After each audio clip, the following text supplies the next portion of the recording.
اس میں آتا ہے نا یبعث اللہ علی من یشاء من عبادہ، اور کیا ہے ثم یجعلہ رحمۃ للمؤمنین، کما قال صلی اللہ علیہ وسلم. ایک یہ جو وبا ہے نا طاعون یا اس جیسی، یہ عذاب ہوتا ہے جس کو اللہ جس قوم پہ چاہے مسلط کر دیتا ہے. پھر جو ایمان والے اس میں ہوں گے، نیک اعمال والے، ان کے لیے اللہ اس کو رحمت بنا دیتا ہے. وہ اگر مر بھی جائیں تو قیامت میں ان کا شمار شہداء میں ہوگا. تو میں اس پہ بتا رہا تھا کہ اب دیکھو نفس پرستی کا دور ہے نا، آخرت پہ یقین نہیں ہے.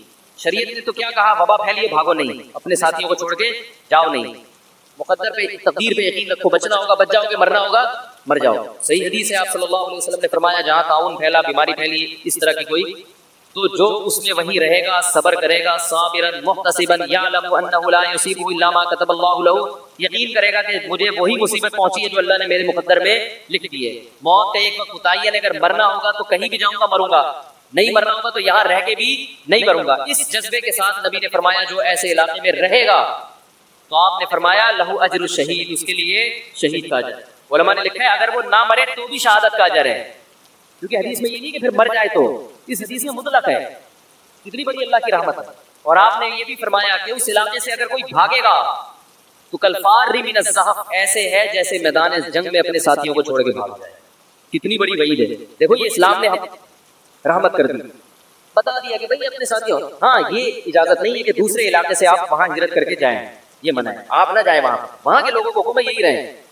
تو اس میں بڑی حکمتیں ہیں. ایک حکمت تو یہ بھی ہو سکتی ہے کہ وائرس لوگ بھاگیں گے تو دنیا میں پھیل جائے گا.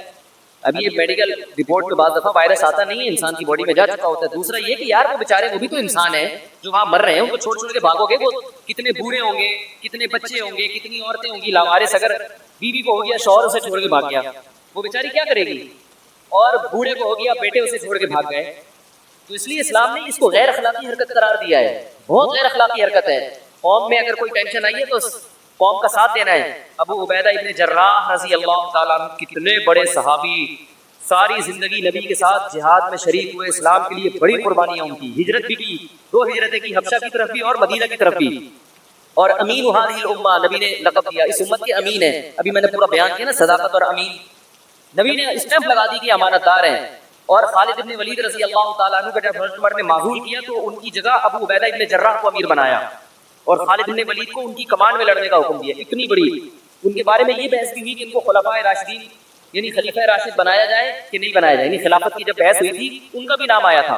اتنے بڑے صحابی ایسے علاقے میں جہاں طاعون پھیل گیا. حضرت عمر نے آپ کو خط لکھا کہ ضروری کام ہے آپ آ جائیں. تو کسی کو ویسے ہی پہلے سے جانا ہو نا وہ تو جا سکتا ہے، وہ کیونکہ وہ بیماری سے بھاگ کے نہیں جا رہا، وہ تو ویسے ہی اب جن لوگوں کی فلائٹ ہی اس دن تھی آنا ہی تھا، وہ پہلے سے وہ تو آ سکتے ہیں نا. تو حضرت عمر امیر المؤمنین نے کہا کہ آپ آ جائیں، کام ہے ضروری. انہوں نے کہا میں اس بیماری میں اپنے ساتھیوں کو چھوڑ کے نہیں جا سکتا. یہ ہے غیرت مند لوگ، ٹھیک ہے نا. وبا پھوٹ گئی ہے یہاں، ساتھی بیمار ہونے میں ان کو چھوڑ کے آ جاؤں، یہ نہیں ہو سکتا. اور اسی میں آپ بھی بیمار ہوئے اور آپ کا بھی انتقال ہو گیا. یہ غیرت کی زندگی ہے بھائی، عزت کی موت ہے زندگی، غیرت کی اور موت.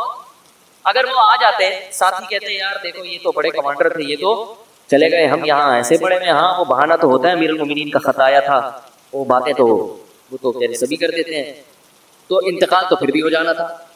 کیا خیال ہے بھائی؟ اب تک تھوڑی زندہ رہتے ہیں. اب بہت سے لوگ کہہ رہے ہیں کوئی چائنا میں کسی جو مسلمان ہیں ان کو وہاں سے نکالا جائے، پاکستانیوں کو نکالا جائے. بھائی کیسے نکالا جائے؟ نبی کی حدیث ہے وہاں سے نکلنا ایسے جیسے میدان جنگ سے بھاگنا. اگر پہلے سے ہی آنے کا پروگرام تھا اس تاریخ میں وہ تو ایک الگ بات ہے. ہاں اس بیماری کی وجہ سے بھاگنا، چائنیز بھاگے وہ تو آخرت پر ایمان نہیں رکھتے، آپ تو مسلمان ہو، آپ کیوں بھاگ رہے ہو بھائی؟ ایک صاحب مجھے کہنے لگے یار کمزور ایمان والے لوگ ہیں ان کو گنجائش کا راستہ بتاؤ. میں نے کہا گنجائش نکلتی ہوگی تو بتائیں گے، ہمیں تو حدیث سے گنجائش نہیں مل رہی. حدیث میں آتا ہے میں ایسے میدان جنگ سے بھاگنے والے کیسے گنجائش دے دیں بھائی؟ تو ہم نہیں گنجائش دے سکتے، ہمارا دین تھوڑی ہے. ایک نے مجھے یہ کہا کہ اچھا مفتی صاحب کو خود ہوتے ہیں نا وہاں پہ، پھر دیکھتے اپنے لیے گنجائش تلاش کرتے. میں نے کہا مجھے نہیں پتا، میں وہاں ہوتا تو کیا فتویٰ دیتا، مجھے نہیں پتا. میں نے یہ دعویٰ کرتا کہ میں بہت نہیں، لیکن اگر گنجائش تلاش کرتا تو بھی غلط کرتا. اگر میں وہاں ہوتا اس تو بھی غلط کرتا. میری غلطی کی وجہ سے شریعت تبدیل نہیں ہوتی، اور میرے فتوے کو جو مانتے وہ بے وقوف ہوتے ہیں، اس لیے کہ وہ ان کو یہ نہیں پتا کہ یہ تو خود وہاں پہ ہیں. تو اس میں تو اس بات کا خطرہ ہے کہ جو آدمی خود مبتلا ہوتا ہے وہ تو گنجائش دکھا رہا ہوتا ہے نا. میں نے کہا وہ پھر مجھ سے کیوں فتویٰ لیتے، وہ دوسرے علماء سے فتویٰ لینا چاہیے ان کو. تو میں دعوے نہیں کرتا کہ میں کتنا نیک ہوں، میں کیا ہوں. میں وہاں ہوتا تو پتہ نہیں کیا کرتا، صبر کرتا یا بھاگ جاتا، یہ تو اللہ ہی جانے. ہم کیوں اونچے اونچے دعوے کریں، تو جب پڑھتی ہے تو پتہ چلتا ہے. لیکن بھائی اللہ اس کے رسول کا حکم تو ہم نے پارسل کرنا ہے، جیسے جیسے ہے ویسے آپ کو بتانا ہے، خود عمل کریں یا نہیں کریں. حکم یہی ہے کہ وہاں سے بھاگنے کی اجازت اس بیماری کی وجہ سے، کوئی اور کام ہے تو ایک الگ بات، خاص اس بیماری کے ڈر سے بھاگنے کی اجازت نہیں ہے۔ صبر کریں، انتقال ہو گیا شہادت کا اجر ہے، اور اگر بھاگ گئے بہت بڑا جرم ہے، بہت بڑا گناہ ہے۔ تو دیکھو مسلمان کے پاس تو ہدایت موجود ہے، غیر مسلموں کے پاس ہدایت موجود نہیں ہے۔ نتیجہ کیا نکلتا ہے؟ ایسی ایسی خبریں آ رہی ہیں کہ ایک عورت بیچاری لڑکی پڑی ہوئی ہے، چیخ رہی ہے مجھے اٹھاؤ، کوئی اس کو اٹھانے کے لیے تیار نہیں، اس کے اندر یہ وائرس نہ ہو۔ یہ غیر اخلاقی حرکت ہے یا نہیں؟ ایک آدمی مرا پڑا ہوا ہے، لوگ اس کی جنازے کو نہیں اٹھا رہے، یار یہ انسان ہے بھائی، اس کو اٹھاؤ دفناؤ، اللہ پہ توکل کرو، بیمار ہونا ہوگا ہو جائیں گے، نہیں ہونا ہوگا نہیں ہوں گے، یہ انسان ہے، اس کو اٹھاؤ دفن کرو، غسل دو، جو بھی وہ تو غسل نہیں دیتے، جو بھی کرتے ہیں بھائی تمہاری جو بھی رسومات ہیں۔ تو اگر کوئی مسلمان ایسا مرا پڑا ہوا ہو تو کیا مسلمان بھی چھوڑ دیں گے اس کو اس ڈر سے کہ کوئی جب ہمیں نہ چلا جائے؟ اٹھائیں گے۔ میں نے دیکھو ٹی بی کی بیماری بھی لگتی ہے، پھیلتی ہے، میں نے یہ واقعہ بہت پہلے سنایا تھا، دوبارہ ریپیٹ کرتا ہوں۔ ہمارے بالکل جہاں میں رہا کرتا ہوں نا، پہلے رہتا تھا میری والدہ والدین کے ساتھ جب ہم رہتے تھے، تو ہمارے بالکل سامنے میری والدہ کی ایک دوست رہا کرتی تھی، ابھی بھی زندہ ہے، اللہ تعالیٰ ان کی عمر میں خوب برکت دے۔ دیکھو ابھی بھی زندہ ہے، حالانکہ میری والدہ سے بھی عمر میں بڑی تھی، اتنی بوڑھی، شاید اللہ نے ان کو یہی بتانے کے لیے نا آج یہ واقعہ سنانے کے لیے۔ میں نے اپنے بھائی سے پوچھا بھائی وہ زندہ ہے؟ ہماری والدہ کی بڑی اچھی دوست تھی، میرا خیال تھا اب تو ان کا انتقال ہو چکا ہوگا، انہوں نے کہا ہاں زندہ ہے۔ بڑے اب تک زندہ ہے، اس زمانے میں ان کی عمر اتنی تھی ماشاءاللہ۔ تو مجھے یہ لگتا ہے کہ اللہ نے مجھے یہ واقعہ سنوانا تھا نا، آج یہ واقعہ دیکھو ذہن میں آیا ہے، تو شاید اللہ نے اس لیے ان کو اتنی لمبی زندگی دی۔ ان کے بھائی کو ٹی بی ہو گئی، اور یہ بات ہوگی میرا خیال ہے بہت پرانی بات ہے، میری عمر ہوگی اس وقت 13-14 سال عمر ہوگی۔ ان کے بھائی کو کیا بیماری ہو گئی؟ T B. وہ اسی گھر میں ان کے ساتھ رہتے تھے، اللہ ان کی عمر میں برکت دے، انہوں نے اپنے بھائی کی بڑی خدمت کی، بڑی خدمت۔ حالانکہ ایسے موقع پہ لوگ چھوڑ کے بھاگ جاتے ہیں، بھائی ہمیں نہ لگ جائے۔ اچھا میں چھوٹا تھا، میں ان کے گھر جایا کرتا تھا، تو اب احتیاط یہ تو کی جا سکتی ہے آپ کسی کے ایسے گھر نہ جاؤ جس کے ٹی بی لگی ہوئی ہو، اور اس وقت ٹی بی کے اتنے زیادہ علاج دریافت بھی نہیں ہوتا، جب تو بہت ٹی بی کوئی لا علاج مرض نہیں رہا، پہلے تو لا علاج تھا، یہ ٹی بی کا موت ہی تھی۔ تو میں ان کے گھر جاتا تھا، میں دیکھتا تھا کہ وہ اپنے بھائی کو، وہ بیچارہ سوکھ سوکھ کے نا ہڈیوں کا ڈھانچہ بن گیا، گود میں اٹھا کے لے جاتی واش روم میں، غریب لوگ تھے، زیادہ پیسے والے بھی نہیں تھے، گود میں اٹھا کے لے جاتی، اس کا واش روم صاف کرنا، اس کو، بھائی کی عمر اچھی خاصی تھی، 22-23 سال تو عمر ہوگی اس کی، لیکن وہ بیچارہ ایسا ہڈیوں کا ڈھانچہ بن گیا۔ اسی کے جہاں بستر تھا نا، اسی بستر کے ساتھ اپنا بستر، جیسے کسی بھی کسی چیز کی ضرورت پڑ سکتی۔ میں کہتا تھا یار دیکھو، میں آبزرو کرتا ہوں الحمدللہ بچپن سے چیزوں کو، کہ اسلام نے کیسا پیارا حکم دیا کہ جس جگہ وبا ہے وہاں سے بھاگو مت۔ تو یہ بہن اگر اپنے بھائی کو چھوڑ کے بھاگ جائے، یہ تو بیچارہ جیتے جی مر جائے گا نا۔ ایسے موقع پہ تو جو ریلیشن ہے اس کا پتہ چلتا ہے۔ بعض لوگ کہتے ہیں، حدیث میں آتا ہے فرا من المجذوم فرارک من الاسد، کہ جذام کے مریض سے ایسے دور بھاگو جیسے شیر کو دیکھ کے بھاگتے ہو۔ تو یہ میرا خیال ہے اجنبی لوگوں کو ایسے بھاگنے کا حکم ہے، اس کے جو لوگ گھر میں اس کے ساتھ رہتے ہیں ان کو بھاگنے کا نہیں ہے، کہ تم اپنے مریض کو چھوڑ کے ایسے بھاگ جاؤ، اس کو چھوڑ کے بھاگو گے وہ بیچارہ کیا کرے گا۔ یہ تو عام لوگوں کو ہے کہ بلا وجہ جذام کے مریض سے جا کے عید نہ ملے، جا کے نا، وہ جذام کی بیماری لگتی ہے تو وہ بلا وجہ جا کے چمٹ کے نا، اب آپ کو ٹی بی کا مریض ہے، جا کے اس کی ناک میں باقاعدہ سانس لے رہے ہو، جا کے ایسے معانقہ کر رہے ہیں آپ اس سے، تو یہ تو غلط ہے نا۔ لیکن جو اس کی باپ ہے، ماں ہے، جو گھر میں رہتے ہیں، دیکھو چکن پاکس خسرہ بچوں کو گھروں میں نکلتا ہے، تو ہم منع کرتے ہیں بھائی جس گھر میں نکلاؤ اس گھر میں بچوں کو نہ بھیجو، لیکن کیا اس گھر میں ابا آنا چھوڑ دیں؟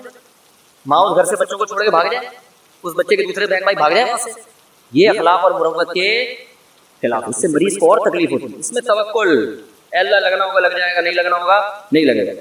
تو اس خاتون نے، میں تو دیکھتا ہوں، میں کہتا ہوں شاید ان کا یہی عمل آخرت میں ان کی نجات کا ذریعہ بنے، تو وہ انہوں نے اپنے بھائی کی خدمت کی، ایسا خطرناک، اتنا کھانستا تھا وہ، ہم جاتے تھے ہمیں ڈر لگ رہا ہوتا تھا، ہم بھی نکل لیتے، ہم چلے جاتے، گھوم پھر کے آ جاتے، اب چلو سلام دعا کر لیتے ہیں، پڑوسی ہیں، تو ہم بھی بچے ہوئے الحمدللہ، اللہ کا بڑا فضل ہے۔ کئی دفعہ، درجنوں دفعہ گیا ہوں گا اور قریب جا کے بیٹھا بھی، خیریت بھی پوچھی، بھائی خیریت سے ہیں؟ طبیعت ٹھیک ہے؟ گھوم پھر کے آ گئے۔ تو وہ خاتون نے بھی خدمت کی، پھر بیچارے کا انتقال ہو گیا، لیکن ان سے جو ہو سکتا تھا انہوں نے کیا، وہ آج تک زندہ ہے ماشاءاللہ، اب بھی رپورٹ ہے کہ ماشاءاللہ حیات۔ پھر حدیث میں جہاں یہ آتا ہے نا بیماریاں لگتی ہیں، وہاں یہ بھی آتا ہے کہ نہیں لگتی ہیں، حدیث میں یہ بھی آتا ہے لا عدویٰ ولا طیرہ، بیماری ایک دوسرے سے نہیں لگتی۔ اب علماء نے کہا ہے کہ حدیث کی تشریح میں علماء گئے ہیں کہ بھئی ایک طرف نبی صلی اللہ علیہ وسلم خود فرما رہے ہیں کہ لگتی ہیں، اور ایک طرف فرما رہے ہیں نہیں لگتی، تو مطلب یہ ہے کہ لگتی تو ہیں مگر اتنی نہیں جتنا تو سمجھتے ہو، اس میں اللہ پہ توکل بھی کرنا پڑے گا، جب اللہ چاہے گا تو لگے گی، نہیں چاہے گا تو نہیں لگے گی، یہ مطلب ہے، لگتی ہے اللہ کی مرضی سے، تبھی کہیں وبا پھیلتی ہے تو اکثر آبادی بھی ہلاک نہیں ہوتی, اکثر لوگ بچ جاتے ہیں. سمجھ رہے ہیں, کہیں بھی وبا پھیلتی ہے نا تو ایسا نہیں ہوا وبا میں کہ 51% آبادی کہیں کی ہلاک ہو جائے, ایسا کبھی نہیں ہوا. 10%, 5%, 4%, 1%, بلکہ اس سے بھی کم. تو زیادہ تر بچنے والوں کا ریشو زیادہ ہوتا ہے. ایک صحابی آئے رسول اللہ صلی اللہ علیہ وسلم سے عرض کیا, یا رسول اللہ ایک اونٹ خارشی ہوتا ہے تو میں اونٹوں میں چھوڑتا ہوں تو باقیوں کو بھی خارش لگ جاتی ہے. آپ نے فرمایا پہلے والے کو کس نے لگائی؟ جیسے پہلے والے کو اللہ نے لگا دی نا اپنی مرضی سے, دوسرے کو بھی اللہ نے اپنی مرضی سے لگائی ہے, چاہے یہاں سے جرثومہ لے کے وہاں بھیج دیا ہو یا آسمان سے بھیج دیا ہو. تو بیماریاں ایک دوسرے سے ٹرانسفر تو ہوتی ہیں مگر اللہ کے حکم کے بغیر نہیں ہوتی. تو غیر مسلموں کا تو اللہ پر ایمان نہیں ہے تو وہ تو پاگل ہو جاتے ہیں. ہم کہتے ہیں بھائی اللہ چاہے گا تو لگا دے گا, نہیں چاہے گا تو نہیں لگائے گا. تو احتیاط کا حکم ضرور ہے, احتیاط اتنی کافی ہے کہ آپ اس علاقے میں نہ جائیں, لیکن اس علاقے میں پہلے سے ہو تو وہاں سے بھاگنے کی اجازت نہیں ہے. ورنہ یہی غیر اخلاقی کام ہوں گے کہ چائنا نے تو بارڈر بند کر دیا, ورنہ آپ دیکھتے پورا چائنا خالی ہو گیا تھا. اگر حکومت بند نہ کرتی نا, چائنا نے پابندی لگا دی نا دنیا بھر میں چائنیز کے جانے پر, اگر چائنا یہ کام نہ کرتا تو آپ کا کیا خیال ہے چائنا میں لوگ رہتے؟ پوری دنیا میں تسلی سے وہ جراثیم پھیلا گیا. یہاں بھی چائنیز بیٹھے ہوئے تھے آدھے بیانات, اتنی بڑی آبادی ہے کہاں جاتے, کہتے ہیں چلو مفتی صاحب کا بیان سنتے, اگلے بیان میں پتہ نہیں ہم قابل ہوتے کہ نہیں. تو وہاں کی گورنمنٹ لوگوں کو روک نہیں پا رہی ہے, اسلام نے روک دیا. ان کے پاس موٹیویشن کی کوئی چیز ہی نہیں. لوگ کہیں کیوں رکیں, وہ کہیں گے بھائی غیر اخلاقی تو غیر اخلاقی کر رہے ہیں, کیا ہوگا اس اخلاق سے جب جان ہی جا رہی ہے تو کیا کرنا ہے ایسے اخلاق کا. وہمی ہے, قوم اپنے لوگوں کو چھوڑ کے بھاگ رہے ہیں. بچی پڑی ہوئی چیخ رہی ہے مجھے اٹھاؤ, بچی اٹھانے والا نہیں ہے. تو حکومتی اہلکار ہیں جو یہ کام کر رہے ہیں, لوگوں ایک یہاں پتہ چلتا ہے آزمائش کا. تو اس لیے بھائی وہ آزمائش اللہ کی طرف سے آئی ہے, مقدر سمجھ کے انسان اس کو برداشت کرے. کیونکہ دیکھو بنی اسرائیل کی ایک قوم کا واقعہ اللہ نے بیان کیا کہ وہ جہاد کے لیے نہیں نکل رہے تھے نا. اللہ نے ان سے کہا نکلو, کہہ رہے مر جائیں گے بھائی, ٹھیک ہے. تو اللہ نے ان کو کیا کیا, فقال لهم الله موتوا, قرآن میں آتا ہے کہ اللہ نے کہا مر جاؤ, سارے مر گئے. پھر ثم احیاهم, اللہ نے پھر سب کو زندہ کیا. پھر اللہ نے فرمایا دیکھو میں تمہیں ویسے بھی مار سکتا ہوں. تو تمیز سے ایک بات سمجھ میں نہیں آتی نا جن کے, ان کو پھر اس طرح سے فطرت سمجھاتی ہے. تو اللہ نے ان سے کہا کہ میں دیکھو اس طرح بھی تمہیں مار سکتا ہوں, لہذا چلے جاؤ جہاد میں. جس کو مارنا ہوگا مار دوں گا, بچانا ہوگا تو بچا لوں گا, اور اگر مارنے پر آ گیا نا نہیں بھی گئے تو یہاں مار دوں گا تمہیں. تو انہوں نے کہا اب جائیں گے. بڑی بہادری سے جا کے وہ پھر بھی ان میں کچھ گڑبڑ نکلی. تو موت زندگی اللہ کے ہاتھ میں. ایسے موقع پہ یہ سوچا جاتا ہے جب اللہ کا حکم ہے تو صبر, تو اللہ نہ کرے کل یہاں بھی کوئی بیماری پھیل سکتی ہے, اللہ بچائے ہم سب کو.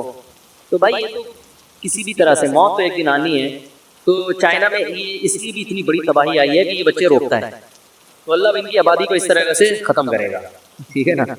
ایک بڑے عالم نے ایک تحریر لکھی تھی کہ یہ جو لوگ کہتے ہیں نا آبادی گھٹاؤ, نسل بڑھ رہی ہے, تو ان سائنسدانوں کو یہ نہیں معلوم کہ فیوچر میں قدرتی حادثات کیا ہونے والے ہیں جن سے نسلیں گھٹیں گی. سمجھ رہے ہیں نا, کیا پتا مستقبل میں کون سی بیماریاں پھیلیں, وبائیں پھیلیں جس سے نسل ختم ہو. پھر لوگ پچھتائیں گے یار یہ تو آبادی گھٹنا شروع ہو گئی, گھٹے تو بہت خطرناک کام ہو جاتا ہے نا پھر.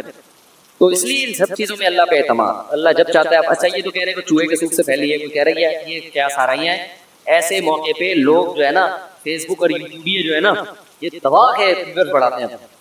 ایسی ویڈیو آ رہی ہیں چمگادڑ لٹکا ہوا ہے, سوپ پی رہے ہیں, چمگادڑ سے کورونا وائرس دھڑا دھڑ ویورز آ رہے ہیں نا. تو چمگادڑ کو لوگوں نے حقارت کی نگاہوں سے دیکھنا شروع کر دیا. تو یہ سب ہوائی باتیں, ان کی کوئی دلیل نہیں ہے. کیوں پھیلا, کیا پھیلا, ہمیں نہیں معلوم. ہر چیز سائنسدان ٹریس بھی نہیں کر سکتے, ڈاکٹروں کی علم میں بھی نہیں ہوتی. آ جائے گی اللہ نے چاہا تو ویکسینیشن ایجاد ہو جائے گی, لیکن جب تک ایجاد نہیں ہوتی تو صبر کے علاوہ کوئی چارہ نہیں. اور چائنیز کے آنے پر پابندی لگا. اگر کوئی چائنیز جہاز میں آیا, میں تو جب بھی کسی بیرون ملک سے آ رہا ہوتا ہوں نا, خاص طور ملیشیا اور یہ تائی لینڈ وغیرہ, چائنیز بھرے ہوئے ہوتے ہیں. دبا کے چائنیز ہمارے ملک میں آ رہے ہیں, تو یا تو ایسے علاقے سے آئیں جہاں وبا نہیں پھیلی, اور اگر ان کا پورا بھائی تو پتلی گلی سے نکل کے کہیں سے بھی آ سکتے ہیں نا. تو حکومت کو چاہیے فی الحال ان کے لیے پتلی گلی سے نکلنا اس لیے بھی آسان ہے, خود پتلے سے چھوٹے سے ہوتے. ہمارے پنجاب کے لوگ ہوتے تو وہ پتلی گلی سے نکل ہی نہیں سکتے. وہ صحیح ہے, لسی پینے والے, پائے کھانے والے. تو چائنیز کھاتے ہیں ابلی ہوئی چیزیں, اور 2 چیزیں یہاں سے خالی یہاں سے اٹھا کے وہ ایک سوس کے ساتھ نا تھوڑا سا کھا لیا. ان کا متزل العالیہ نے بہت تھوڑا سا کھا لیا. تو اس میں ان میں پاور نہیں ہوتی, عمریں لمبی ہوتی ہیں. جب کھائی نہیں رہے تو ظاہر بیماری بھی نہیں آتی نا. تو لیکن وہ جان جو ہمارے یہاں لوگوں میں ہوتی ہے نا وہ ان لوگوں میں نہیں ہوتی, اور پتلے چھوٹے سے ہوتے ہیں. تو پتلی گلی سے گورنمنٹ جتنی بھی پابندی لگا لے تو زمین کھود کے نکلیں گے, 2 منٹ میں نکل کے آ جائیں گے. تو حکومت کو اس پہ کنٹرول کرنا چاہیے کہ ان لوگوں کے یہاں آنے پر پابندی لگائے, سختی سے روکے. ہاں کسی پاکستانی نے پہلے سے آنا تھا, اس کی سیٹ بک ہو چکی تھی, اس کو اپنے ماموں سے ملنے آنا تھا, وہ بیماری کی وجہ سے نہیں ویسے ہی آ رہا ہے, ان لوگوں کو بہرحال وہاں سے نکالنا چاہیے. اس کو وہاں ٹھوسے رکھنا, وہ تو ویسے ہی آ رہا تھا بھائی ملنے کے لیے, تو اس کے بھی آنے پر پابندی لگا دینا یہ ٹھیک نہیں ہے, یہ غلط ہے. اللہ تعالیٰ سمجھنے کی میری توفیق عطا. جس کوشش کے نتیجے میں آپ کو کچھ ملنے کی امید نہ ہو, اس کوشش میں ٹائم ویسٹ نہیں کیا جاتا. تو ہم کیوں مسلمان ہیں, ہم کیوں کلمہ پڑھتے ہیں؟ بہت سارے لوگ دنیا میں مذہب کو نہیں مانتے اور بڑی عیش و عشرت کی زندگی گزارتے ہیں. لوگ مجھ سے پوچھتے ہیں کہ اسلام میں یہ کیوں ہے, یہ کیوں ہے, یہ کیوں ہے, یہ پابندیاں کیوں ہیں؟ تو میں ان سے کہتا ہوں کہ بھائی مذہب کو چھوڑ دو تو پھر کوئی پابندی نہیں. ابھی کچھ ہفتے پہلے میں نے ایک بیان کیا تھا, بیان میں میں نے یہ بات کہی تھی کہ اگر آپ کے پاس بہت زیادہ پیسے نہیں ہیں اضافی, تو آپ گھر خرید لیں ذاتی, لیکن اگر فالتو پیسہ نہیں ہے آپ کے پاس تو کھانے پینے میں پہننے میں لگا دیں, ذاتی گھر بنانے کی کوشش مت کریں, کیونکہ دیواروں سے دل لگانا, مکانوں سے دل لگانا یہ مسلمان کا شیوا نہیں. رسول اللہ صلی اللہ علیہ وسلم نے ارشاد فرمایا, یقول العبد مالی مالی, بندہ کہتا ہے میرا مال میرا مال. فرمایا تیرا وہ ہے جو پہن کے پرانا کر دیا اور کھا کے ختم, جو استعمال میں آ گیا. باقی جو رہائش کی ضرورت ہے وہ کرائے کے گھر سے پوری ہو جاتی ہے, بہت کم انویسٹمنٹ میں. ذاتی گھر کے لیے جتنی انویسٹمنٹ کرنی پڑتی ہے اتنی انسان کی زندگی اس کا ساتھ نہیں دیتی. بس ایک حسرت کہ میرا اپنا گھر کیوں نہیں ہے. تو میں بار بار یہ بات کہتا ہوں کہ بھائی کرائے کے گھر سے بھی جنازہ نکلے گا اور ذاتی گھر سے بھی جنازہ. جس کا ذاتی گھر ہو وہ بھی ذاتی نہیں ہے, یہ دماغ سے نکال دے. ذاتی وادی کچھ نہیں ہوتا, سب ادھار اللہ نے دیا ہوا ہے. یہ ٹوپی, چشمہ, پگڑی, بنیان یہ بھی ادھار ہے. تو ادھار نہ ہوتے تو اللہ واپس تھوڑی لیتا. سمجھا پا رہا ہوں؟ وہ بھائی سب اللہ نے کچھ دن کے لیے استعمال کی چیزیں دی ہوئی ہیں. متاع قلیل, قرآن کہہ رہا ہے زندگی گزارنے کا تھوڑا سا سامان ہے. بحریہ ٹاؤن کے بڑے بڑے پلاٹ, تو اللہ کیا کہہ رہے ہیں, متاع, تھوڑا سا زیادہ راہ ہے. زیادہ راہ کسے کہتے ہیں؟ جو ہم جب سفر میں جاتے ہیں نا تو 2-4 روٹیاں ٹفن میں رکھ لی اور 2-4 ایک گدا تکیہ لے لیا کہ رات کو ٹرین میں یا جہاز میں لوگوں نے آج کل گردن پہ لگانے کا لیا ہوتا ہے نا کہ کہیں آنکھ لگانی پڑ جائے تو گردن ٹیڑھی نہ ہو جائے. تو یہ ہے زیادہ راہ. تو اللہ فرماتے ہیں یہ زیادہ راہ ہے, تھوڑے دن کا سامان ہے, بس پھر واپس لے لوں گا. تھوڑے دن کے سامان میں کروڑوں کی انویسٹمنٹ وہ کرے جس کے پاس اربوں ہو.